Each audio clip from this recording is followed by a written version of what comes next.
Hola, soy Francisco Marchesani, implantólogo y dedicado a la cirugía reconstructiva por más de 30 años.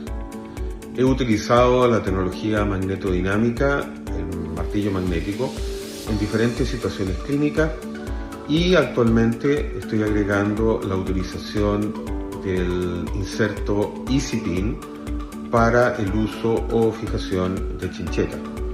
Lo estoy usando en maxilares y mandíbulas con un resultado excelente, incluso en aquellas zonas de difícil acceso, en aquellas zonas donde el hueso es muy denso, por ejemplo en el maxilar inferior.